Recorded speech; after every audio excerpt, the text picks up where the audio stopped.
Hai semua, kami daripada kumpulan Lausi.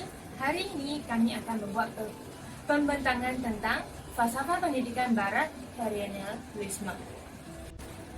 Terlebih dahulu, marilah kita kaji apakah isi kandungan dalam video ini. Pertama sekali kami akan membuat pengenalan tentang apakah itu falsafah pendidikan perennialisme. Kedua, kami akan membincangkan ciri-ciri falsafah tersebut yang terkandung dalam sistem pendidikan. Yang ketiga, kami akan membicarakan tentang kelebihan dan kekurangan falsafah tersebut. Apakah itu perennialisme? Perennialisme berasal daripada perkataan asas perennial yang membawa maksud tidak berubah. Fahaman ini banyak dipengaruhi oleh fahaman idealisme, Plato dan Aristotle. Menurut mereka, tabi'i manusia itu adalah tetap. Oleh hal yang demikian, pendidikan harus berfokus pada carian dan sebaran ilmu yang tidak berubah-ubah. Menurut ahli-ahli perennialisme, pembelajaran berlaku melalui latihan mental dan disiplin jiwa. Matlamat pendidikan adalah untuk mengajar pengetahuan dan nilai-nilai yang bersifat sejagat, abadi dan tidak mempunyai had masa. Pendidikan juga bertujuan untuk mencapai kebenaran. Selain daripada itu, fungsi asas pendidikan adalah mengutamakan perkembangan potensi rasional seseorang individu, membantu mereka menemui prinsip-prinsip mutlak, dan daripada itu mereka memahami dunia sebenar. Hal ini membolehkan mereka membuat persiapan untuk hidup pada masa kelak. Dalam video ini, kami akan membincangkan falsafah pendidikan perennialisme dalam 4 aspek, iaitu jenis kurikulum, peranan guru, kaedah mengajar dan peranan murid.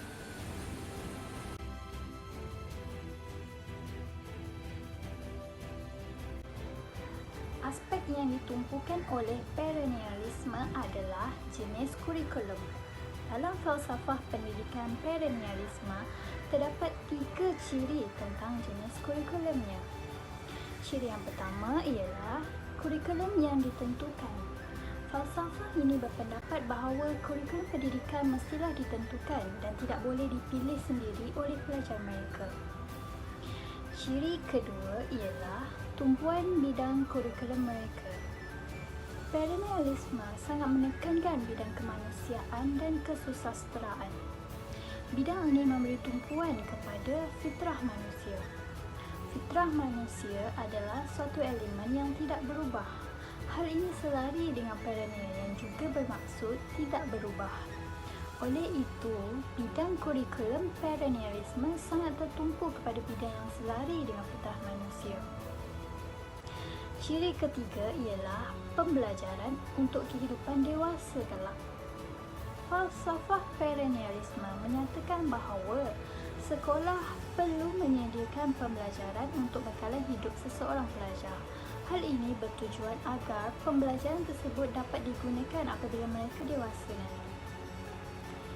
Jika dilihat dalam falsafah pendidikan kebangsaan pula, ciri-ciri bagi jenis kurikulum yang terdapat di dalamnya adalah potensi individu.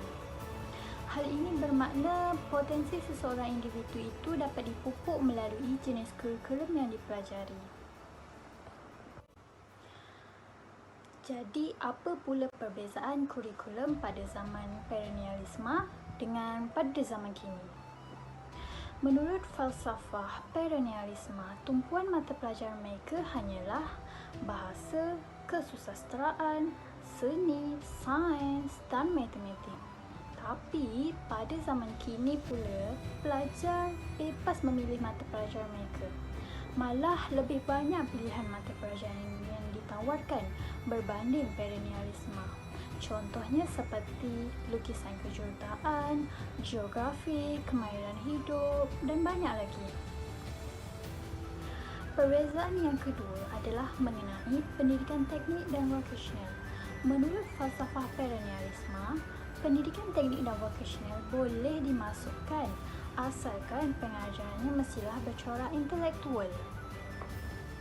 Tetapi pada zaman kini, falsafah pendidikan kebangsaan lebih menghargai pendidikan teknik dan vokasional. Sebagai contoh, pihak kerajaan menganjurkan program Technical and Vocational Education and Training atau lebih dikenali sebagai TVET. Kerajaan sangat komited akan pelaksanaan program ini, malah menggalakkan lebih ramai anak muda menceburinya.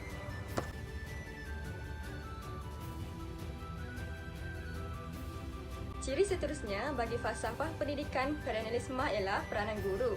Guru dilihat sebagai seorang yang berkuasa dalam bidang pendidikan dan pengetahuan serta berperanan sebagai pakar yang bijaksana dan berwibawa dalam bidangnya. Guru juga bertanggungjawab untuk menyampaikan ilmu, terutamanya menekankan 3M, iaitu membaca, menulis dan mengira dalam kurikulum pendidikan serta mendidik pelajar untuk mengingati petikan-petikan daripada karya-karya agung sebagai asas kehidupan yang rasional dan matang pada masa depan. Selain daripada itu, guru juga berperanan mendisiplinkan pelajar di samping memupuk kelakuan moral pelajar dengan secara langsung atau tidak langsung. Perkara ini dapat diterapkan oleh guru melalui kaedah pengajaran mereka atau aktiviti yang dijalankan secara berkumpulan dengan memasukkan nilai-nilai yang baik. Perkara ini bertujuan bagi melahirkan pelajar yang bermoral dan mempunyai nilai-nilai murni sesama manusia. Ciri-ciri FPK yang dapat dilihat daripada perkara ini ialah pendidikan merupakan satu usaha yang berterusan bagi mengembangkan potensi pelajar. Seterusnya, kita akan lihat peranan guru mengikut falsafah pendidikan perennialisme dan peranan guru pada masa kini. Mengikut falsafah pendidikan perennialisme, guru mempunyai kuasa pakar. Perkara ini membawa maksud bahawa guru tidak akan melayan sebarang pandangan pelajar ketika mereka menyampaikan sesuatu maklumat. Manakala, pada masa kini, guru membawa peranan sebagai fasilitator kepada pelajar, di mana selain menjadi tenaga pengajar, mereka juga menjadi pembimbing kepada pelajar dan memberi peluang untuk pelajar menerokai sesuatu perkara dengan panduan dan tunjuk ajar yang diberi. Peranan lain guru pada masa kini ialah mengembangkan potensi pelajar dari aspek jeri iaitu jasmani, emosi, rohani dan intelek bagi melahirkan individu yang kreatif, berakhlak mulia dan mempunyai semangat perpaduan.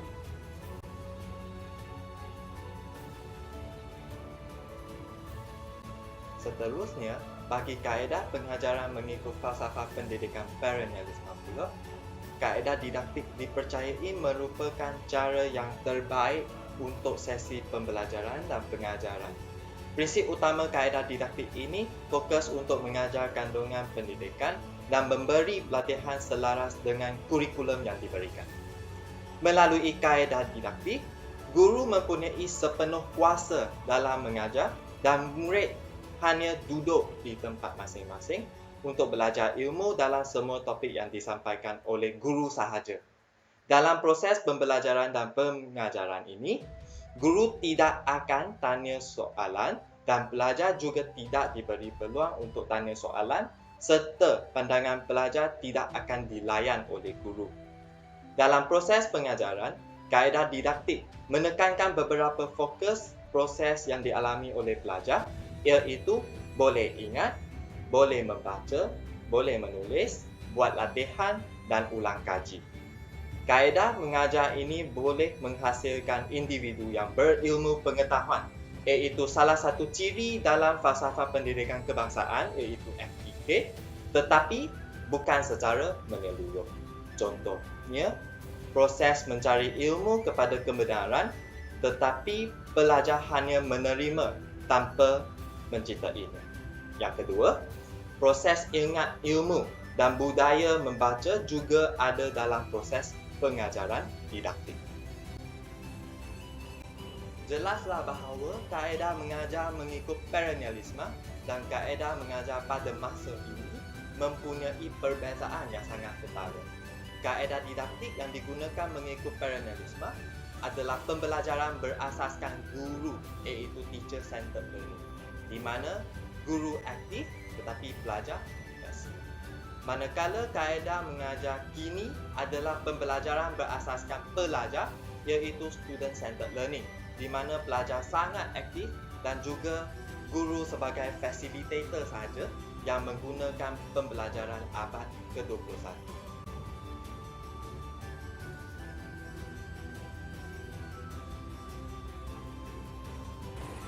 Mari kita beralih kepada peranan murid berdasarkan falsafah pendidikan perennialisme. Yang pertama, murid perlu berusaha memperoleh seberapa banyak ilmu yang mungkin. Murid ini akan mendengar dan menerima pengajaran dari guru tanpa memberikan apa-apa pandangan atau persoalan. Murid juga tidak dibenarkan untuk menyangkal sebarang ilmu yang disampaikan oleh guru mereka. Seterusnya, murid juga berperanan untuk menyiapkan segala tugasan yang diberikan oleh guru. Tugasan ini bertujuan untuk menilai seberapa banyak ilmu yang berjaya diperoleh. Hal ini bertepatan dengan kaedah pengajaran yang bersifat menghafal, pembacaan dan juga latih tubi. Ciri-ciri FPK yang terdapat dalam falsafah pendidikan perennialisme ialah berakhlak mulia. Hal ini kerana murid akan menjadi sangat menghormati guru sebagai sumber ilmu mereka. Seterusnya adalah perbezaan antara peranan murid dalam falsafah pendidikan perennialisme dan juga peranan murid pada masa kini. Berdasarkan falsafah pendidikan perennialisme, murid-murid adalah bersifat pasif, manakala murid pada masa kini adalah bersifat aktif. Seterusnya, falsafah perennialisme tidak membenarkan murid untuk menyoal atau menyangkal ilmu yang disampaikan oleh guru. Manakala, murid pada masa kini berpeluang untuk berbincang ataupun memberikan idea dan pandangan tentang sesuatu perkara. Akhir sekali, dalam pendidikan perennialisme, murid perlu mendapatkan seberapa banyak ilmu dari guru mereka. Manakala murid pada masa kini lebih bersifat mempunyai inisiatif untuk meneroka ilmu.